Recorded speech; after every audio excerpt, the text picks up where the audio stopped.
welcome to the presentation, and thank you to invite me to this nice event. So today I will talk about transaction ordering policies. In particular, I will discuss Timeboost and compare it to priority gas auctions. So I'm a researcher at Offchain Labs, which is a company that built Arbitrum rollup. So before Timeboost, there was first-come, first-served transaction ordering on Arbitrum. And there the problem is that searchers in first-come, first-served spend all the resources on improving their latency, their speed, and they engage in latency wars. And all the resources that are spent on that doesn't go to protocol, but goes to third-party providers like Amazon Web Services, etc. And that is lost from protocol perspective. And we wanted some of it to come to protocol. Also, there are too many reverted transactions because arbitrageurs try to probabilistically backrun price changes on the decentralized exchanges, and that results into a lot of reverted transactions, which you can consider as spam. And third motivation was to have some source of revenue to the Arbitrum DAO. So let me explain how Timeboost works. So it's basically still first come, first served transaction ordering policy, except there is one player that has 200 millisecond advantage over all the others. But this advantage lasts for 1 minute only. And in practical terms, the advantage is achieved by delaying all other transactions by other users by 200 milliseconds. So there are essentially two queues that comes from regular transactions and from time-boosted party transactions. And these two queues merge into one ordering. And what is important is that Timeboost doesn't give sequencing rights. It only gives this time advantage. There is auction that takes place every minute, and 15 seconds before the next minute starts, the winner of the auction is determined in the sealed bid second price auction. So the highest bidder gets Timeboost and pays the second highest bid. Or if there is no second highest bid or there is no second bid, then there is a reserve price, which is thousands of ETH. It's like $4.50 at the moment. In priority gas auctions, there is a similar situation that we have also a sequencer, and there is a private mempool that is not observed by anyone else. And users attach priority fees to their transactions, and the sequencer then sorts transactions in the block in the decreasing priority fee per gas. So from economic perspective, it is an auction where if you pay higher priority fee, you get earlier execution. So in this sense, it's also similar to Timeboost, where you get earlier execution by buying in the auction this 1 minute advantage. So just to give you some preliminary number on Timeboost, so this was after 3 months it was launched. So this was how much money was in the contract and how much revenue was made. And we had 3 regular bidders, where 2 were almost bidding in almost all the rounds, while one was bidding only once in few minutes. Okay, so we looked into the SexDex arbitrage under Timeboost. So we wrote this paper you can check out with colleagues from Offchain Labs, and at that time it was Matterless, but now they are in different organizations.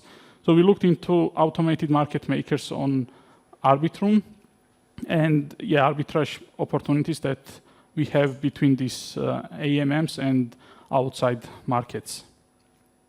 And we made quite some assumptions that, for example, price is found on the outside market, and also the price follows this memoryless process. So the next price update only depends on the current price and not previous price changes, which sometimes doesn't hold, but that was to simplify the analysis.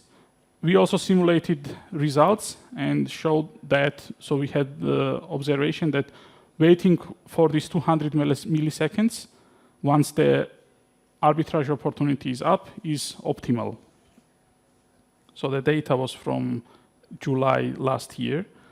And this is how the numbers look like if you take this largest pool on Arbitrum at that time with $300 million TVL, total value locked, and simulate it over the whole months, then if you're always arbitraging right away once opportunity is up, that would be similar to first come, first serve, then the minute average profit would be like $5 and maximum profit would be $21,000. So it's a very high variance returns. So most of the minutes on this pool would not result into any profits because price doesn't move enough. But there are minutes where arbitrager would make 20, or there would be this amount of value.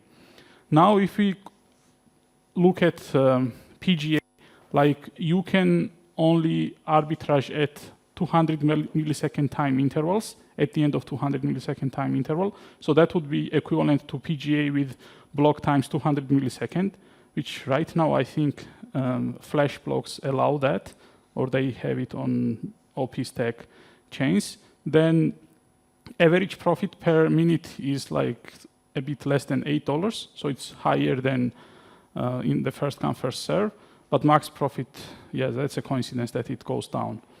But if you're using Timeboost, then average profit goes to almost $13 and max profit goes to almost $30,000. But this one can view as a negative result about Timeboost, because if you assume that whatever arbitrageurs make, it's a loss of liquidity providers, then Timeboost is worse for them. But you don't have to make that assumption. So we also looked into many different pools with real data and saw this average minute values. So that's how much Timeboost would make in July 2024. One interesting feature that Timeboost allows is to give back some of the MEV to the pool or the liquidity providers, and that can be done by letting smart contract that runs the AMM know about time-boosted transactions. So when you execute a transaction, at the time of execution, you know if it's time-boosted or not. And then smart contract can make different fee structure for such transactions. So instead of charging this flat fee, fixed fee, they can charge whatever they want. Or they can also reject time-boosted transactions altogether. And so what they need to do is they need to limit the number of these time-boosted transactions to 1 per time window. Otherwise, the arbitrageurs will split up transaction into multiple and extract more value. So what we looked into was the sequential game where application decides how much profit it wants to extract from the arbitrageur. So there is this virtual profit, assuming that the price where the AMM moves is the real price. What would be the profit to the arbitrageur? And then arbitrageur basically decides where to move the price, because the contract doesn't know the real price. It's arbitrageur that knows. And when you solve the sequential game and optimize parameters, you get that pool needs to try to get all the value, so extract all. And then arbitrageurs move price somewhere in the middle. And then the pool gets quarter of MEV and half MEV goes to, the value goes to this time advantage arbitrageur, and the remaining 1/4 of MEV stays unrealized. So there is something similar with priority gas auctions. It's called MEV taxes, where they take into account at the execution, they take into account how much priority fee has this transaction sender assigned to it, and then the pool charges some S parameter times that priority fee P. Or it can be any other function actually, but this is what is easier to interpret also. So higher S means that more share of the value goes to the application. Okay, so in personal communication with the applications that do this actually, we found out that they also extract something like 25% of the value, but there is no empirical evidence of that. But in some sense, this is comparable to Timeboost. So they are also arbitrageurs probably don't set or they set a fee that results into this fraction of MEV. But in some sense, MEV taxes are more flexible because they operate on a real variable P, while time-boosted transactions only have one value, which is yes or no, whether it's time-boosted or not, and that's the only thing you can, as a smart contract, react to. But on the other hand, you also know where the price moves to, so maybe that helps. So now let's move to backrunning or probabilistic backruns that create a lot of spam. So backrunning happens when there is large noise trade happening on the decentralized exchange, and that price hasn't moved on the centralized exchange. So we compared the Timeboost to first come first serve and PGA ways and looked into some optimal strategies. So there are also assumptions here that price, for example, doesn't change on the outside market and all players have the same value for each opportunity. That's quite reasonable to defend this assumption. And then, so there are players that, so arbitrageurs that read the state and that takes some time. Then they create a transaction that also takes time and then send to sequencer, and that takes some time to reach the sequencer. So there is some latency involved from the user reading the state and knowing that backrunning opportunity is there, and this exploitation extraction transaction reaching the sequencer.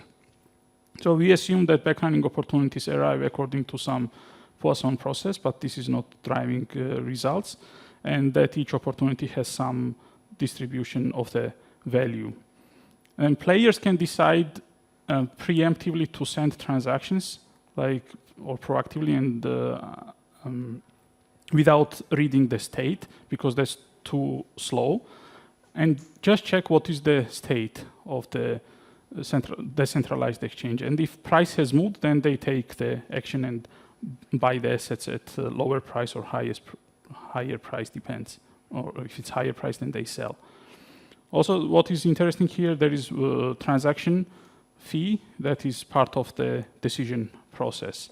So in Timeboost, the party has 200 millisecond advantage, which means that it can react to opportunities. So it can read and then decide to send, while other parties cannot do that because their transactions will be delayed by 200 milliseconds and then opportunity will be gone. What they can do is they can send these probabilistic transactions only.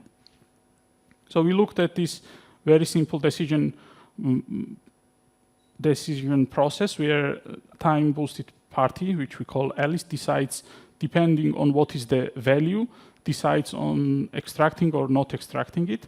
And actually there is a threshold strategy. If the value is high enough, then it tries to extract, and if it's low enough, then it lets it go.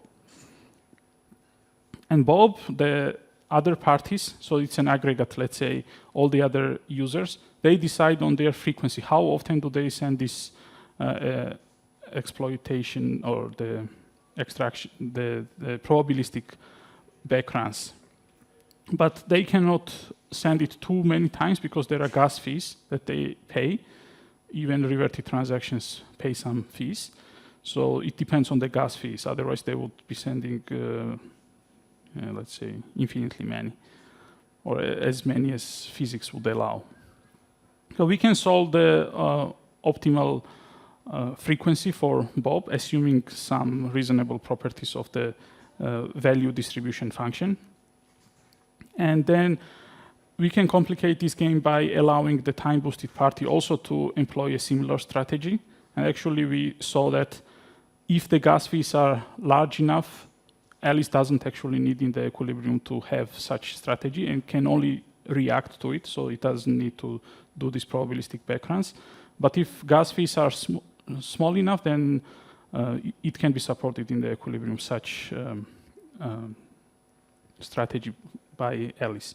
So in first come first serve, now we have, if we have many players, we can very easily see that all the value will go into spam, but with sufficiently many players.